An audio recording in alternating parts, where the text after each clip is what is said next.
Alright, welcome to SouFLoTV again, everybody. It's your host with the most. I invite you to stick with this story because it's going to take some twists and some turns.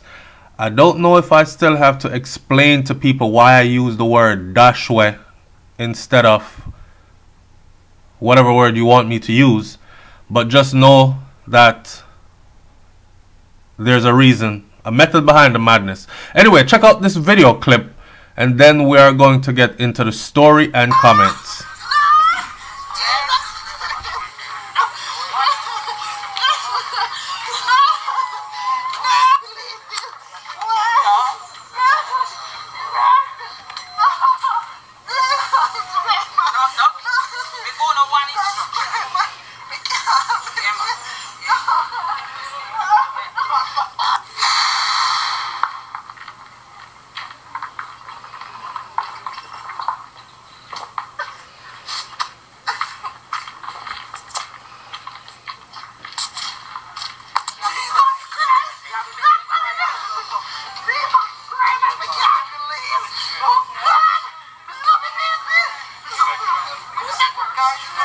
Alright, so credit here goes to Gareth Davis, senior Gleaner writer, and I'm sourcing some information here from the Gleaner out of Jamaica.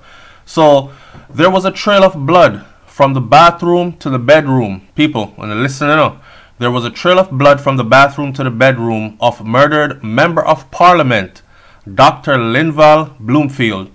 His gardener has reported.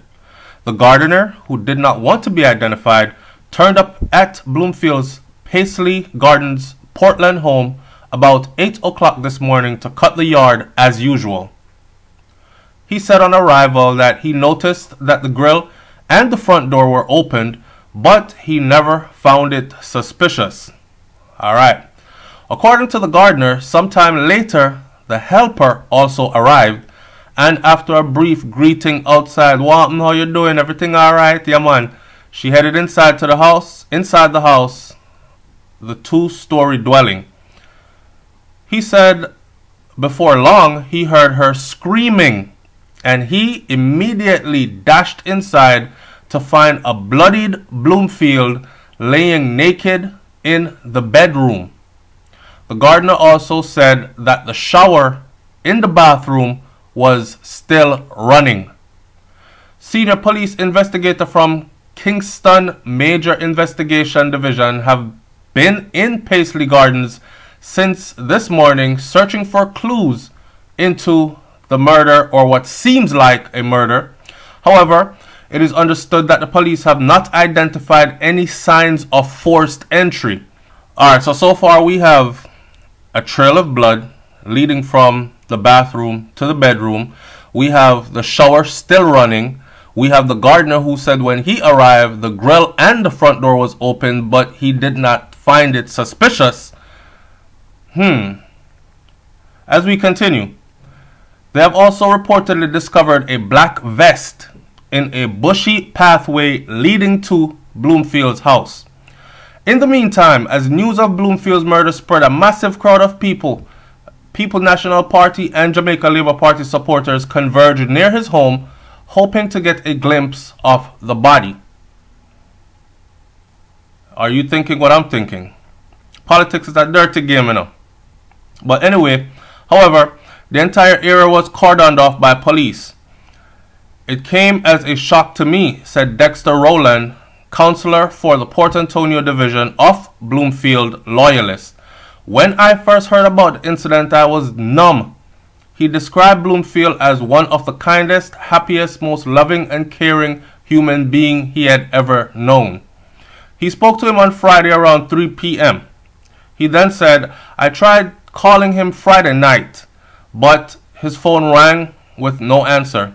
I also tried to contact him again by phone this morning, but the phone rang again unanswered," which was quite unusual because he's a person that always answers his phone. Must I tell you that even his driver fainted and had to be taken away for medical help. "He was a wonderful person who was always calm," said Mackenzie, who opposed Bloomfield during a runoff with attorney Andrea more than 3 years ago. His death is quite shocking and should never have happened to a person like Bloomfield, who is kind-hearted and jovial.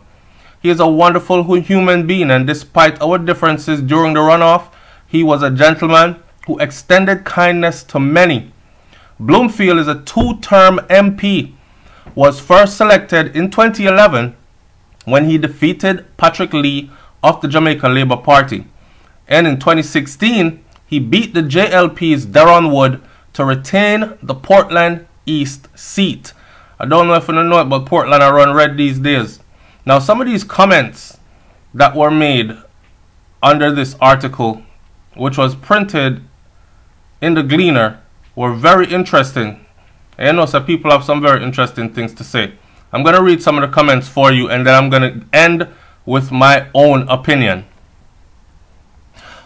Alright, so Andy B said, to me, it looked like a crime of passion by someone who was romantically involved with the deceased. One would imagine that MPs would have security cameras at their homes though. Another person said, Cornelius Whitney says, boy, not easy, you know. Get the late MP family, friends and colleagues some dignity, no man. Sure. So there are a lot of people under the impression anytime anything like this happen and someone pass away, people are involved emotionally or pretend to be involved emotionally, so they like to shut down conversation as if we're not supposed to talk about it. But me telling us that we're here to talk about everything and anything just as we please, right? We're not disrespecting anyone by talking about it, and a lot can come through dialogue. Now, Winston Fraser says, great valid points. A couple of people answered Andy B. Another person says, naked. This is Michelle Stern. She said naked, shower running, no apparent forced entry, no mention of him living with anyone, like married, wife, children. Him have gardener, him have maid, he has a driver. This is an older gentleman, mature age. Where is the children and the wife and all that?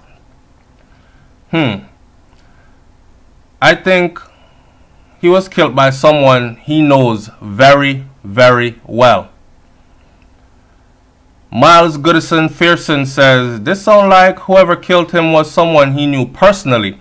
And I wonder if there were any surveillance cameras around the premises to determine who he was seen with last. Cornelius Whitney again says, no hold your breath for that one day. Jordan says, laying naked, shower was running.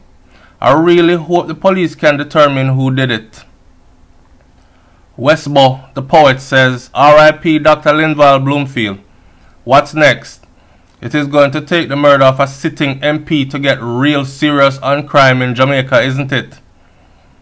Stafford said, he's a sitting MP. Stafford, what you did there? Mark Clark says, no forced entry, crime of passion. DNA, fingerprint, clothes, clothing fiber, blood trail, a vest with massive prints. Neighbors have CCTV. The murderer will be caught in a week. Plus is a special person. Second MP killed in our history. Easy to solve.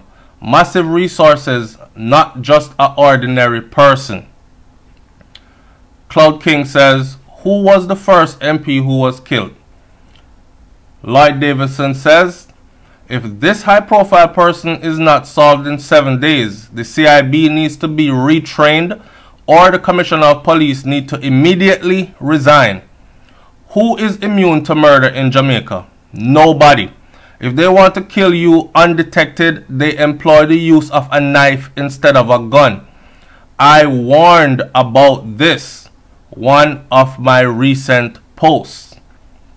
Charlie Angel says, not everything is what it appears to be, you know. We are quick to jump to conclusion, especially when there is high drama. But we Portlanders who know this doctor for many years know this scene was a setup and a distraction. Sadly, a good man is gone, and people quick to throw dirt on good people's name and their works. Peleus Dennis says, okay, no forced entry, but is there any areas around the house that look forcefully entered? It's a little puzzling to me. Just a little bit though. Now that comment right there, not everything is what it appears to be. We're quick to jump to conclusion from Charlie Angel, especially the part where Charlie Angel said, but we Portlanders who know this doctor for many years know that this scene was a setup for a distraction. My last comment before my closing comments. If the vest found is belonged to the murderer, then that is a good piece of evidence. May contain some DNA. A female was murdered in her basement apartment where a tomato was left on the kitchen window for unknown reasons. The killer accidentally knocked the tomato to the ground and stepped on it, leaving his shoe print while entering the unit through that window, which helped to actually catch him. The deceased man employed a gardener and a housekeeper, and now both of them will be without a job. Who's to say one of them do it? I found the gardener's thing very, very weird. I'm not throwing anybody under the bus, but gardener show up as usual, come to cut the lawn and them kind of thing there, and he's given his story that when he got there he saw door open, grill open, and thought nothing of it. Is this a normal procedure for the doctor to leave doors open, grill open, and just leave himself out there like that? The thing that struck me also was shower running. Maybe he was attacked while he was taking a shower and tried to fight him for himself, and that fight led to the bedroom.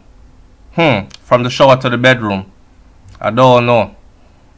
Sounds very suspicious to me. But we're looking at all possibilities here. Could it be someone who he was employed, or someone who he employed? Could it be like the people say, a lover scorned? And I mean, maybe even like a homosexual kind of affair. Cause you know, them stab up each other like that enough time, and we've seen these stories in the past. Right now, don't get into your feelings and talk about SouFlo. Stop dirty up the man name. I am only supposing. I'm not saying I heard that anything goes so. I am just leaving no stones unturned and getting everybody's imagination to go to work. Right? We're having a discussion about something that happened to someone of prominence. And of course, if it happens to someone of this prominence, then it can happen to any citizen. I am not the one to say that if this is not solved within a week, then police commissioner needs to retire and all this other stuff. We hope that it's going to be solved at this point though. That's all we can do now. Like I said in the beginning, politics though is a nasty game. And like that person hinted, when them want dash away undetected, they go for a knife instead of a gun. Leave your comment in the comment section below. Tell me what you think about this one. It's SouFLoTV, man. I'm out. Peace.